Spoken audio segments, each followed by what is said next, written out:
During the Vietnam War, a high proportion of the soldiers being drafted were black or African American. However, it was difficult to find black American men in Bangkok. Most of the young men who had applied to be GIs in the film were white. The disruptive person I mentioned in my last episode was a black American who seemed to be indignant about everything. He was particularly vocal about the fact that there weren't any black crew members in our British crew. I pointed out that the wardrobe assistant was black. "He's not black, he's mixed," he retorted. Then when he said there weren't enough black soldiers in the film, that was enough for me. Even though I needed this man in the film for authenticity, I did not need his attitude. So I told him to leave. It doesn't matter what business you're in. A bad apple can destroy a healthy and productive work environment. If an employee is disgruntled, has an axe to grind, and is intent on stirring up other people, you've got to be willing to let go of that person, no matter how valuable you think she or he may be. It's true that when you're dealing with a lot of different personalities and from all over the world, as I was, you're bound to have differences of opinion. Thankfully, apart from having to chastise a couple of the extras for minor problems, for the most part everything went smoothly. I also believe that because Robin Williams was a joyful presence, it set the tone for the film production. He was respectful and considerate to everyone, especially the local Thai people. His co-star Forrest Whitaker was the same.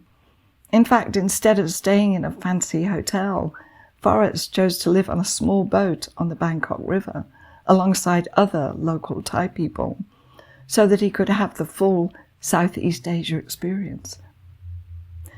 Casting Vietnamese people in the classroom scene and Thais playing Vietnamese was an interesting experience, especially as some of them didn't speak English.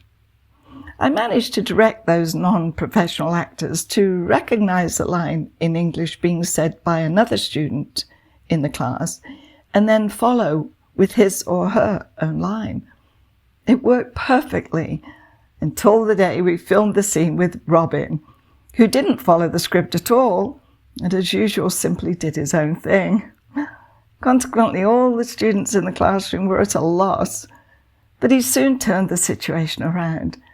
And with the help of one of the Thai men, a retired banker by the name of Wilkie, the scene was actually made funnier and more original than ever expected. I won't go into detail, but would encourage you to see the film and witness the unique and funny real-life character of Wilkie. He was amazing.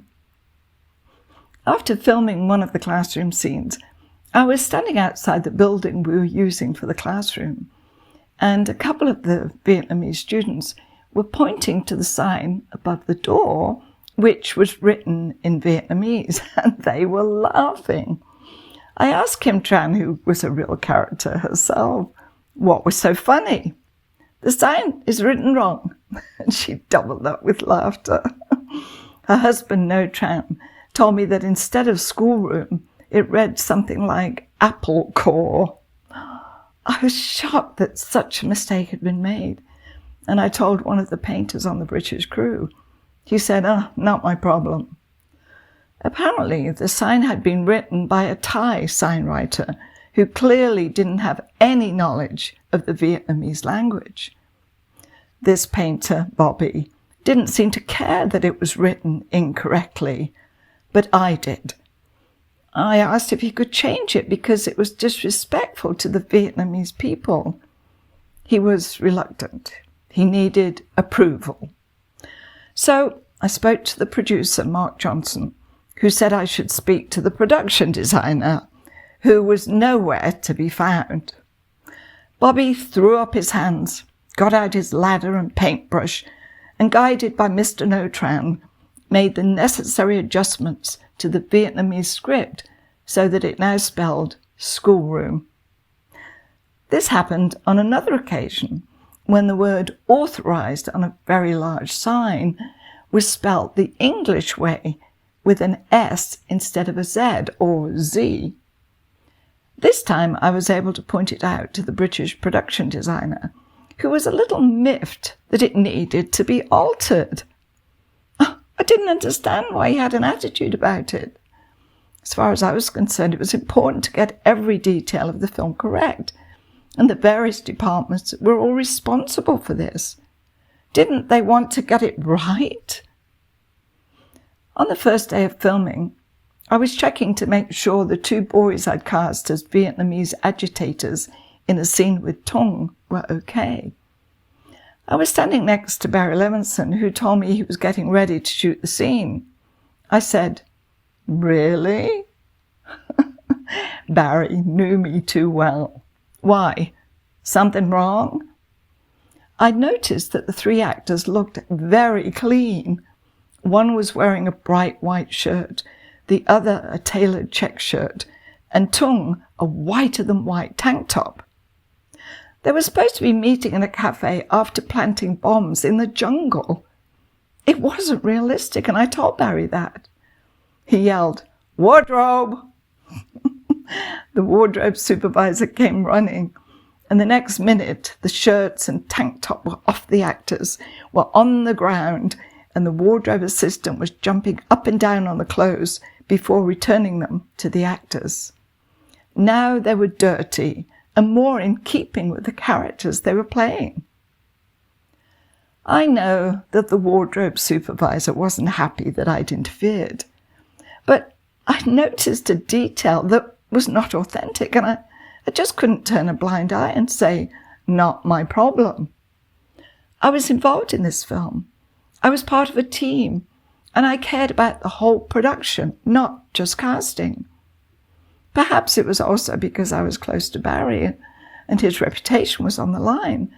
But wouldn't you think that everyone involved in putting a film together would want it to be perfect, or as perfect in the details as it could be?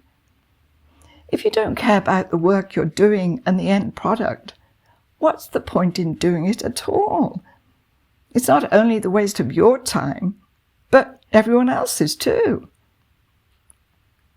Whilst I was the casting director in Thailand, I was still involved in tying up ends related to the Tin Men premiere in Baltimore, sending out thank you notes and so forth.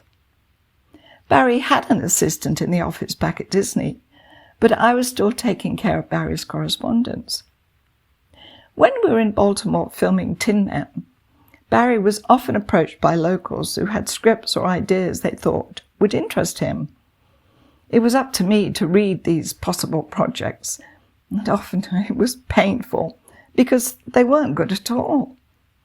However, I always sent nice letters on Barry's behalf, giving as much positive feedback as possible.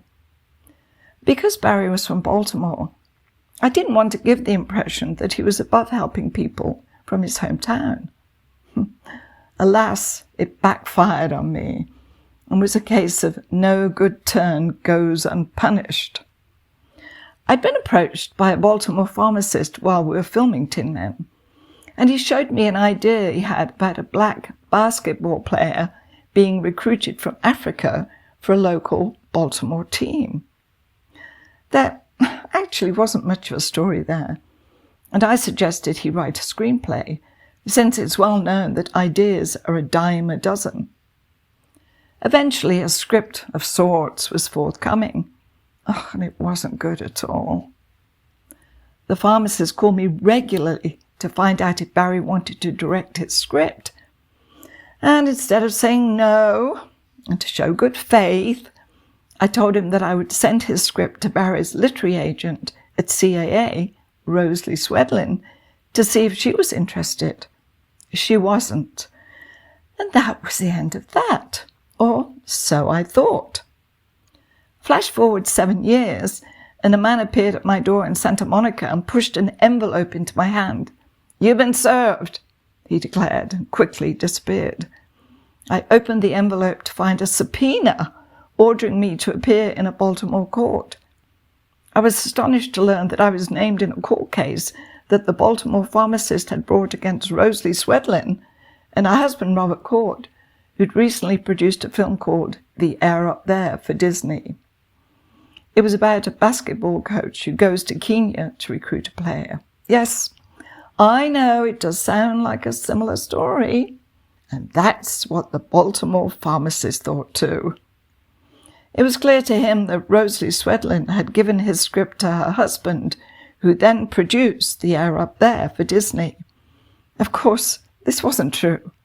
It was just a coincidence that the stories had a similar theme.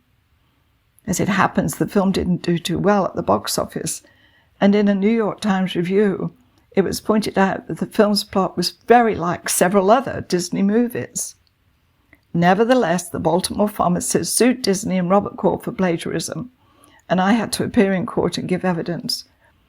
The whole thing was totally ridiculous, and I explained in court that if this man hadn't have been from Baltimore, I would never have given his project the attention I did. In fact, it would probably have gone into the round filing bin below my desk.